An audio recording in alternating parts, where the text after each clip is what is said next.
Hi guys, সালামু আলাইকুম রহমতুল্লাহ।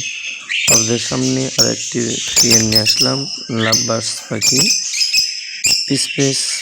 আমরা অধিকাংশ চিনে থাকি নর্নিংয়ের একটি অসাধারণ পেয়ার, ডিম বাচ্চা করানো পাখি। মার্কিং দেখেন কত সুন্দর, আলহামদুলিল্লাহ, মাশাআল্লাহ।